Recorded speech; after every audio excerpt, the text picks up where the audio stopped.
Bismillahirrahmanirrahim. Alhamdulillahirabbil alamin wa bihi nasta'inu ala umuri dunya wa din wassalatu wassalamu ala sayyidina Muhammadin wa ala alihi washabihi ajma'in. Amma ba'du. Rabbi shrah li sadri wa yassir li amri wa hlul 'uqdatam min lisani yafqahu qawli. Subhanaka la ilma lana illa ma 'allamtana innaka antal alimul hakim. Tub 'alaina innaka antat tawwabur rahim. Amma ba'du, faqala al-mu'allifu rahimahullahu ta'ala wa nafa'ana bihi wa bi 'ulumihi wa bi 'ulumi ahli tarbiyyah amin radhiyallahu anhu. Wa an qalili tini mahalli mururin, lan di sepuro saking sithike tanah tempate lewat,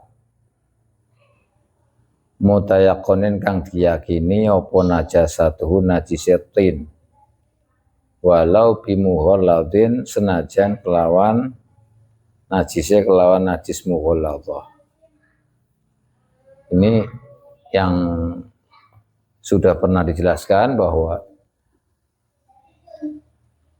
kalau ada jalan yang berupa tanah dan tanahnya itu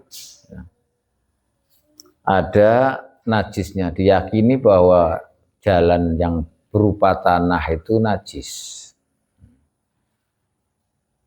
Jadi tanahnya itu najis.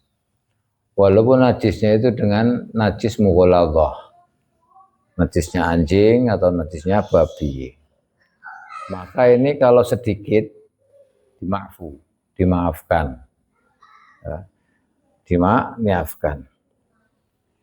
Kenapa? Karena susah menghindar. Karena masyaqqat. Kata beliau, lil masyaqqati krana masyaqqat. Jadi karena susah menghindari jalan itu, karena memang jalan itu diyakini najis, kemudian kita lewat, memang itu jalan yang dilewati, tapi kalau sedikit najisnya misalnya, itu dimaafkan karena susah. Tapi dengan syarat najis jalanan itu tidak bisa dibedakan. Artinya tidak ketahuan bahwa itu jenisnya apa? Ainiyatun najasah. Bahwa itu loh wujudnya najis. Jadi nggak bisa dibedakan. Pokoknya yang penting kita tahu bahwa jalan itu, jalan yang berupa tanah itu najis. Yang biasanya kan kalau jalan tanah itu dilewati anjing, dilewati hewan atau apalah, itu kan biasanya dikencingi atau ini. Misalnya kita yakin bahwa jalan itu najis, maka kalau sedikit itu dimaafkan. Karena susah untuk menghindar, tapi syaratnya selama najisnya itu wujudnya tidak bisa dipisahkan. Nah, kalau memang wujudnya najis itu ada di depan kita, oh ini najis misalnya, maka enggak dimaafu. Jadi itu kalau memang tidak kelihatan atau tidak ainiyahnya itu tidak bisa dibedakan. Tapi kalau bisa dibedakan, ini jelas ini tainya atau kotorannya anjing, ini kotorannya apa misalnya, ya nggak boleh, maksudnya nggak dimaafkan. Tapi kalau tidak bisa dibedakan, maka kalau sedikit itu hukumnya maafu karena susah untuk menghindari dari jalan itu. Ini maklum karena memang perjalanan atau jalan itu ya biasa dilewati. Kalau yang menghindari jalan itu ya susah, namanya masyaqqah. Tapi selama najisnya itu tidak terpisah, bisa dibedakan. Wa yakhtalifu lan beda apa zalika mengkono ma'fu. Jadi tin atau tanah tadi dima'fu itu berbeda-beda bil waqti kelawan waktu wa mahalli lan tempate tin nyatane minasaubi saking saub pakaian wal badani lan badan. Artinya di ma'funya ini keadaan jalan tadi itu, kalau tanahnya bercampur dengan najis, kalau sedikit kan dimaafkan. Ini ya harus melihat berbeda-beda dengan kondisi. Artinya begini, kalau misalnya yang dibutuhkan bahwa kita untuk lewat, mestinya yang kena ya bagian bawah kita. Misalkan pakai sarung berarti sarung yang bagian bawah atau sandalnya atau apalah misalnya itu gitu. Dan itu namanya pakaiannya misalnya. Begitu juga badannya ya berarti kakinya. Oh, jangan yang terkena najis itu, yang buat terkena najis itu apa namanya? Badan yang bagian atas ya nggak bisa. Artinya apa? Najis yang apa anggota badan yang bagian bawah kaki. Begitu. Atau waktunya itu ya waktu hujan atau waktu ya banyak becek itu maka nggak apa-apa itu makfu. Tapi kalau waktunya bukan waktu becek misalnya kan bisa menghindar itu maka tidak makfu. Jadi ini sesuai dengan waktu kondisinya. Terus yang mengenai apa tanah itu apa gitu. Jangan tangan kan di atas. Kalau kena debu yang najis itu maka tidak dimaafkan. Ini maksudnya wa yakhtalifu dzalika bil waqti wa mahalli minas saubi wal badani. Tapi syaratnya tadi selama tidak bisa dibedakan najis itu. Wa idza ta'ayyana ing dalam arikalane nyoto. Apa ainun najasati kahana najis fitori ing dalam dalan walau mawati al-kilabi walau mawati akal bin senajan iku tempat idaan piro-piro tempat idaane anjing asu fala yu'fa mongko ora disepuro apa anha najasah wa in amat senajan umum nyebar luas merambah rata apa atoriku dalan alal aujahi ngatasé al aujah. Nah ini kalau kita sudah tahu tadi bahwa tanah yang terkena najis, yakin memang ada najisnya tercampur najis, itu tadi dimakfu dengan perincian-perincian seperti tadi. Maka seandainya najis itu, wah ini najis, ada najisnya. Ini ada najisnya. Oh ini tempatnya ini najis ini ada. Ada bentuk najisnya. Ada bentuk najisnya di jalan. Walaupun itu hanya tempat pijakan kaki daripada anjing, kan biasanya banyak bekasnya tuh, bekas pijakan kaki anjing itu. Maka walaupun menyebar semua kemanapun, maksudnya jalan itu rata dengan pijakan atau telapak kaki daripada anjing, maka tidak dimaafkan, tidak dimakfu. Walaupun jalan semuanya ini, tapi ini ada khilaf. Kalau sudah nyata bahwa ini ada najisnya, nah itu najisnya sudah kelihatan itu maksudnya. Maka kan seperti tadi tidak dimakfu, tidak dimaafkan. Tapi ini ada khilaf karena ini baru jalan. Jalannya susah lewat situ. Tapi menurut kaul yang kuat atau kaul yang mu'tamad itu al-aujah itu tidak dimaafkan, tidak dimakfu. Ini harus paham karena memang kondisinya walaupun jalannya itu nggak ada lagi tapi memang keadaannya seperti itu dan nyata-nyata bahwa itu ada najisnya maka tidak dimaafkan. Tapi kalau tidak nyata-nyata ada najisnya itu kita yakin bahwa itu najis tapi nggak bisa dibedakan najisnya itu yang mana yang ini yang mana tuh nggak ada maka itu dimakfu kalau cuma sedikit. Tapi menurut muqabilnya al-aujah itu tetap dimakfu. Jadi ada khilaf, ada perbedaan pendapat di antara ulama mazhab kita bahwa menurut kaul yang kuat, pendapat yang kuat itu tidak dimakfu, tidak dimaafkan. Tapi kalau menurut pendapat yang muqabilnya yang dhaif itu dimaafkan. Wa aftal lan fatwa berfatwa sapa syekhuna guru kita Ibnu Hajar al-Haytami. Berfatwa fitorikin yang dalam masalah dalan.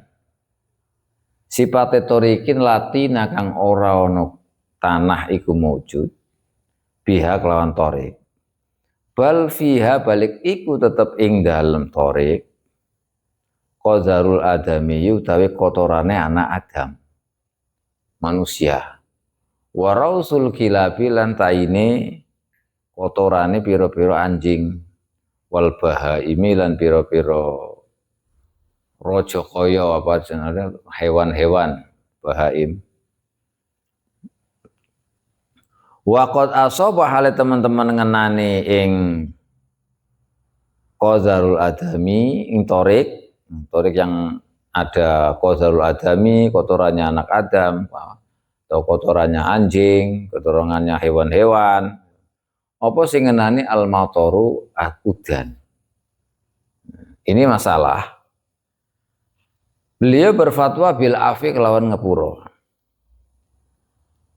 Kelawan ngepuro inda masyaqqatil ihtirazi ing dalam arikalane angele atau masyaqqah njogone. Ini penting. Syekh Ibnu Hajar Syekhuna Ibnu Hajar Al-Haytami itu menjelaskan dalam sebuah fatwanya, dalam kitab fatwanya Fatwa Kubro itu begini, beliau pernah ditanya masalah jalan, yang dalam jalan-jalan itu ada tanahnya, dan tanah itu ada kotoran-kotoran hewan, terus tai-tai ya, itu maksudnya kotoran manusia, kotoran hewan, kemudian sampah-sampah, kotoran, pokoknya kotoran-kotoran lah, sampah-sampah kotoran anjing dan lain-lain. Apakah itu dimaafu atau tidak? Kalau misalkan itu terkena hujan, sebelumnya sudah hujan dulu, terkena hujan. Nah, setelah hujan, kemudian itu mengenai pakaian atau badan misalnya. Kalau memang itu, terus gimana fatwanya beliau? Fatwanya itu ma'fu, maksudnya dimaafkan. Berarti beliau memfatwakan kaul yang bukan kaul yang al-aujah tadi. Jadi yang muqabilnya. Jadi kalau misalnya ada jalan ini sudah ma'ruf ada apa namanya tai kotoran macam-macam lah di jalan itu. Ya. Apa kotoran hewan, pokoknya semuanya, pokoknya kotor lah. Kemudian turun hujan. Setelah hujan kan nggak ada bekasnya, maksudnya karena kena hujan, kena tetesan hujan, nggak ada bekasnya. Tapi kan tetap apa namanya di situ tetap apa najis, orang najisnya apa namanya campur baur di situ kan di jalan. Maka kalau misalnya kita lewat di jalanan yang seperti itu setelah hujan, maksudnya gimana? Maka ini kata beliau dima'fu, asalkan memang susah kita menjaga. Artinya susah menjaga itu susah kalau kita nggak apa namanya untuk tidak melewati situ, nggak bisa. Mesti lewat situ, dan kalau lewat situ mesti jebrat, istilahnya. Mesti apa jebrat itu. Jadi pasti kena kotoran lah, pokoknya kena kotorannya jalan, tanahnya itu karena campur dengan air ya kan, apa namanya becek misalnya kan. Nah itu kata beliau dima'fu. Kalau ada jalan itu asalkan memang susah untuk dijaga.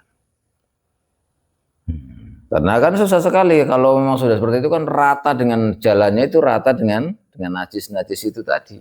Makanya kalau susah nggak lewat itu misalnya. Nah kalau susah nggak lewat itu, nggak ada jalan lagi misalnya, ya sudah ma'fu namanya, dimaafkan, tidak apa-apa.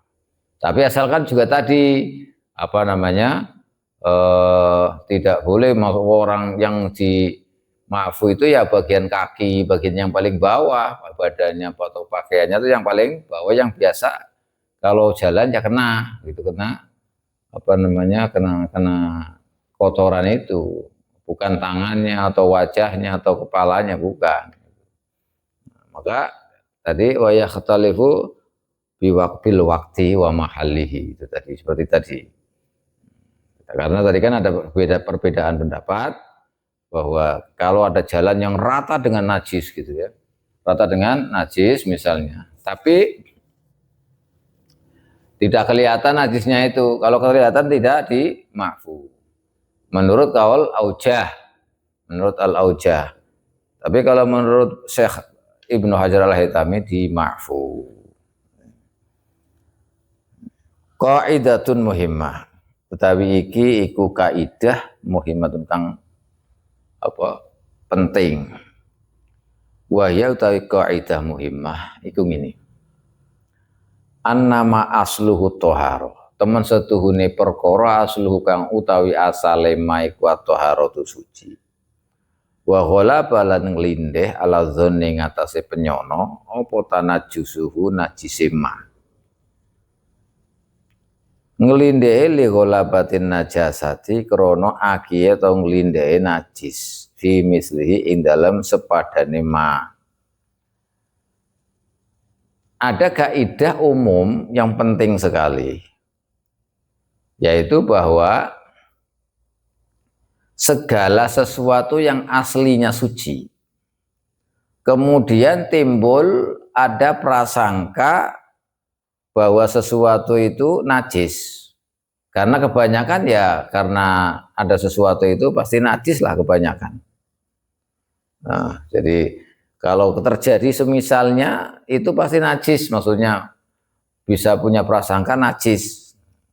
Maka kalau ada sesuatu yang aslinya suci kemudian datang prasangka bahwa itu najis karena memang pada umumnya kalau begitu ya najis istilahnya. Maka bagaimana hukumnya?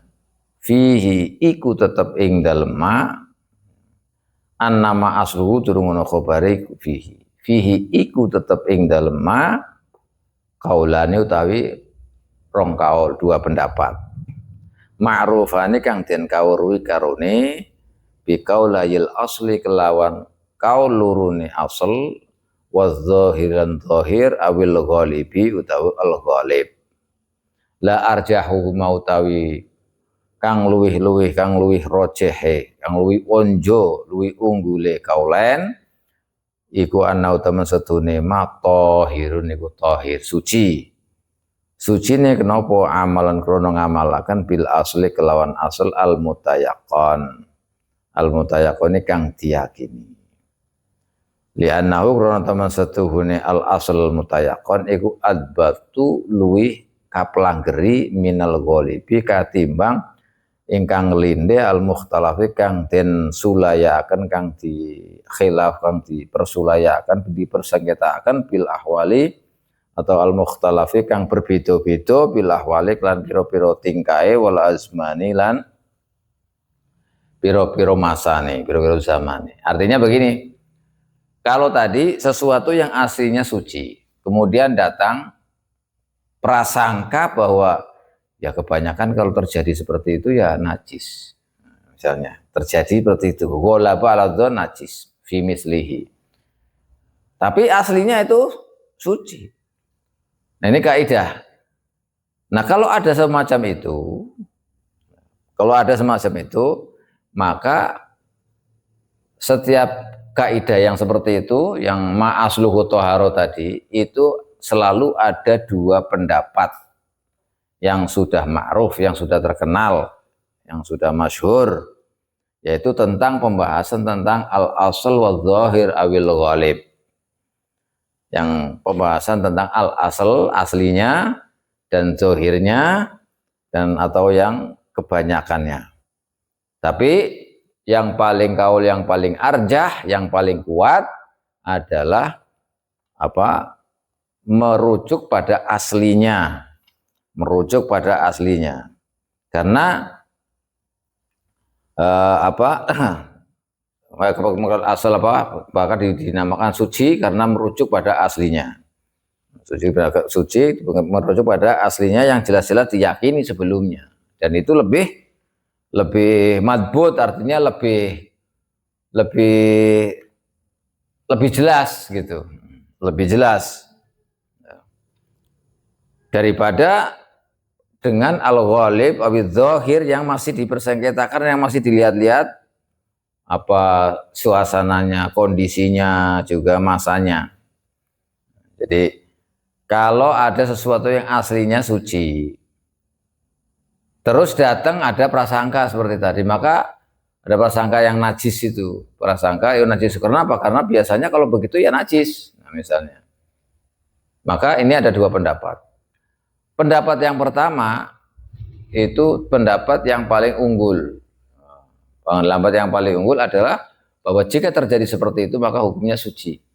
Kenapa? Karena itu merujuk pada aslinya suci. Berbeda dengan yang baru timbul apa namanya keraguan itu tadi, zon prasangka tadi, prasangka bukan keraguan, prasangka. Timbul prasangka yang bahwa itu najis. Kalau itu najis kan masih melihat kondisinya, memang najis benar, masih belum yakin istilahnya, masih belum yakin karena apa kebanyakan. Kalau kebanyakan kan berarti belum yakin. Meskipun ya mau tidak mau kebanyakan akan menjadi najis dalam seperti itu. Dicontohkan oleh beliau kasya bi khomarin koyo piro-piro dodote atau klambine tukang arak wahaidin lan wong wadon kang haid wasibyanin lan piro-piro bocah cilik wa awani mutatayyinina lan piro-piro wadahe piro-piro wong sing beragama nganggo najis, sing selalu bernajis. Dengan beragama bin najasati kelawan najis. Wa warokin nan kaya dene godhong yagli bukan ngelindeh apa nasruhu rontoke warok ala najisin ing atase najis. Walu abi sobiyin lan ilre bocah cilik. Contohnya ini dicontohkan banyak. Jadi kalau tadi sesuatu yang aslinya suci kemudian timbul prasangka najis karena semisal itu ya kena najis. Contohnya seperti bajunya tukang arak, orang yang membuat arak. Baju itu aslinya apa? Suci. Tapi karena dia dipakai untuk membuat arak, tukang arak. Orang arak kan apa aja membuat arak kan najis. Orang kalau membuat arak mau nggak mau mesti kebanyakannya akan terjadi cipretan atau apa? Ya, dari arak itu sendiri, nggak lepas dari itu yang namanya orang berkecimpung di situ nanti kecipratan. Kebanyakan kan begitu, tapi kan nggak yakin itu namanya. Kalau orang pakaiannya orang yang buat arak, ya buat khomer, itu ya kebanyakan najis karena memang ketetesan atau kecipratan dengan araknya maka najis. Tapi ini kan zon. Kalau misalkan terjadi seperti itu, maka gimana hukumnya? Bajunya tetap najis. Meskipun ada dua pendapat lah tadi. Yang lebih unggul, pendapat yang lebih unggul adalah dikatakan itu suci karena melihat pada aslinya baju itu suci. Adapun datangnya prasangka yang tadi najis itu tidak dianggap. Ini menurut pendapat yang pertama, yang lebih unggul. Tapi pendapat yang kedua najis, amalan bidzahir bil ghalib. Tapi tetap di situ pasti ada khilaf, tapi yang paling unggul yaitu mengatakan bahwa itu suci. Contohnya seperti itu, pakaiannya tukang pembuat khamar.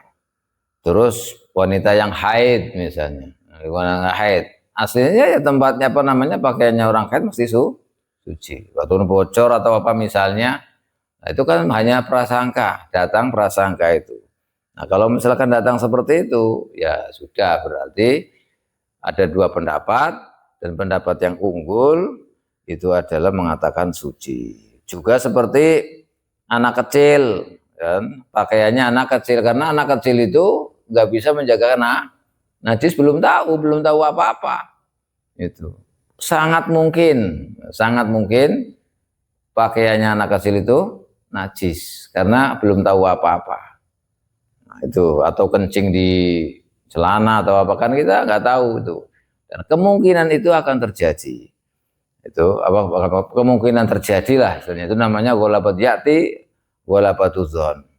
Maka seperti ini tetap ada dua pendapat tadi. Pendapat yang unggul adalah tetap suci.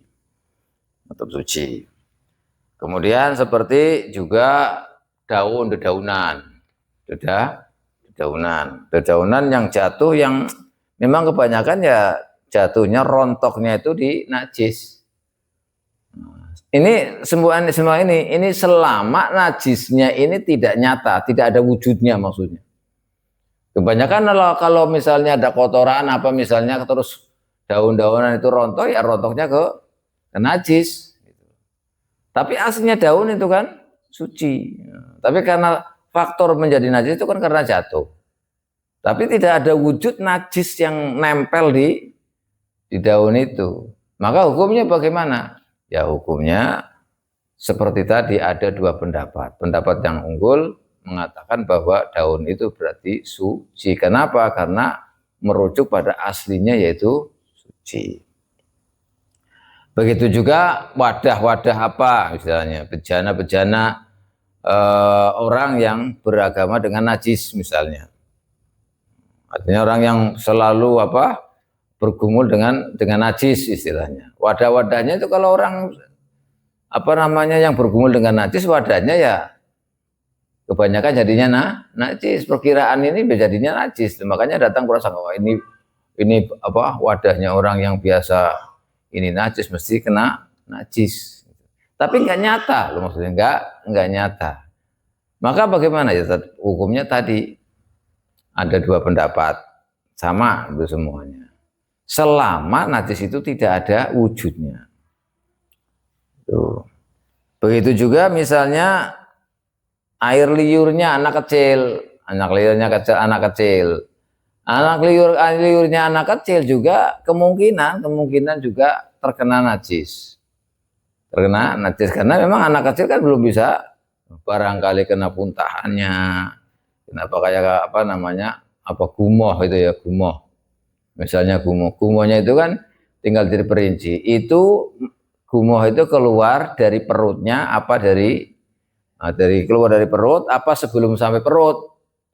Maka gumoh itu bisa ditafsir. Maksudnya di penjelasannya itu gumoh itu dihukumi najis kalau memang air susu yang telah ditelan itu sudah sampai perut. Kalau sudah sampai perut kemudian dikeluarkan lagi berupa gumoh, itu najis. Tapi kalau misalnya baru saja masih di tenggorokan atau masih di dada kemudian keluar lagi, maka hukumnya suci. Nah ini ada kemungkinan kalau anak kecil kan kita susah untuk membedakan sampai mana itu kan sampai mana. Maka kemungkinan air liur yang ada di anak kecil itu ya kemungkinan ada najisnya itu menjadi najis. Tapi kan tidak nyata. Hanya prasangka saja, maka juga hukumnya seperti tadi ada dua pendapat. Pendapat yang unggul itu adalah mengatakan itu suci karena melihat pada asli air liur itu adalah suci. Bukan najis meskipun kotor misalnya tapi enggak najis. Maka tetap dihukumi suci. Wa jokhin lan joh itu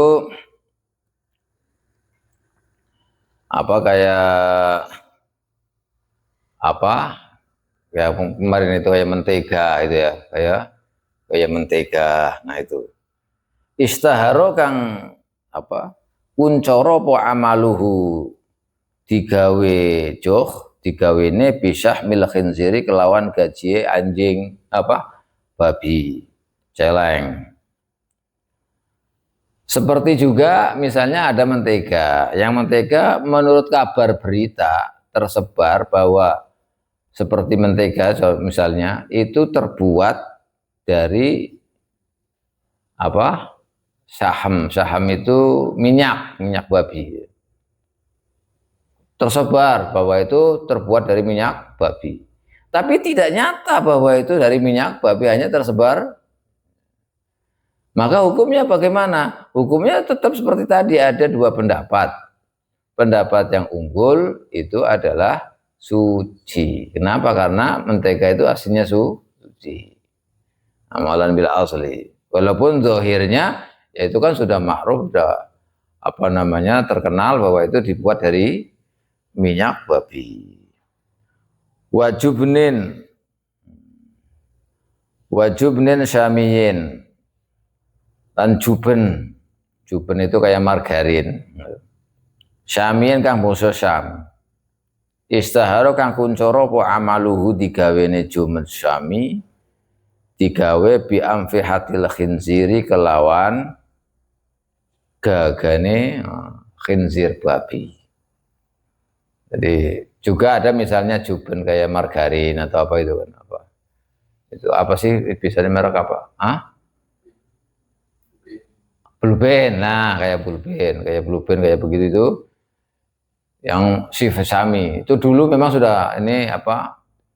Produk-produk dari Sami atau nama lah sekarang itu. Dan terkenal bahwa juben Sami itu dibuat dari amfihatul khinzir, artinya pokoknya dari dalamannya babi, dari dalamannya babi, itu kayak susu yang masih kental di dalam ini, di dalam tubuhnya itu, di dalamnya itu. Nah, terkenalnya dibuat dari situ, dibuatnya dari babi, itu dalamannya babi, terkenalnya begitu. Tapi selama belum nyata ini, maka bagaimana hukumnya? Tadi ada perbedaan pendapat, dua pendapat yang kuat, yang onjo, yang unggul adalah bahwa itu dihukumi selama tidak nyata. Maka begitu juga minyak wangi, misalnya minyak wangi tersebar bahwa ini minyak bercampur dengan alkohol misalnya, atau apalah barang-barang yang najis misalnya, atau sabun itu bercampur dengan barang-barang yang najis, ada kabar ada minyak babinya dan ini misalnya, tapi nggak nyata maksudnya, itu baru kabar misalnya, maka hukumnya bagaimana? Sama, yaitu ada dua pendapat. Kenapa seperti itu? Wa qad ja'alan temen teko ing Kanjeng Nabi sallallahu alaihi wasallam apa jubnatun, jubnah kayak tadi juben, kayak margarin itu kayak apa, Blue Band. Min indahum ing dalem saat teko apa jubnah min indahum min indihim saking ngersane Syamiyin. Sawise teko berarti Kanjeng Nabi dapat juben Syami tadi yang terkenal dibuat dari dalamannya apa? Dalamannya babi. Nabi mendapatkan itu. Setelah dapat fa'akalatu muli mangan dahar sapa Kanjeng Nabi minha saking jubnah walam yas'al hale ora takon sapa Kanjeng Nabi andalika saking mengkono jubnah. Zakara nutur ing apa ma fil hadis ini apa hadis. Zakara nutur ing iki masalah kabeh mulai kasiyabi itu masalah ma asluhu toharo tadi yang dibahas semuanya, ma dzukira min ma asluhu toharo. Sapa syekhuna guru kita Ibnu Al-Haytami fi syarhil minhaj, dalam syarhal minhaj yaitu Tuhfatul Muhtaj. Nah, tadi hukum tadi seperti ini sampai pada apa margarin apa tadi Blue Band, hukumnya suci selama tidak nyata, karena dulu pernah Rasulullah mendapatkan Blue Band Syami yang terkenal dibuat dari dalamannya babi. Tapi Rasulullah setelah mendapatkan langsung mangan tanpa bertanya ini dari mana, ini dibuat dari apa. Padahal waktu itu sudah terkenal bahwa kabar menyebar bahwa apa Blue Band itu yang datang kepada Nabi itu adalah terbuat dari dalamannya babi. Tapi meskipun demikian Rasulullah tetap makan tanpa tanya dari mana itu dan dibuat dari apa. Makanya kalau ada masalah-masalah seperti ini, maka dihukumi ada dua pendapat. Pendapat yang pertama itu al-arjah, yaitu apa namanya, yang paling unggul adalah tetap suci karena amalan bil asli, merujuk pada aslinya. Tapi pendapat yang kedua tidak, pendapat yang kedua najis. Demikian, ini penting karena ini apa? Kenyataan di lapangan kita ini. Jadi fikih ya seperti ini, selama itu tidak nyata, maka itu tetap ada dua pendapat.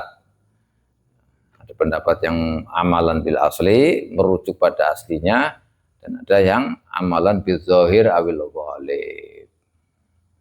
Demikian, mudah-mudahan manfaat, barokah, difutuh oleh Allah Subhanahu wa taala. Amin ya rabbal alamin. Wallahu a'lam bishawab.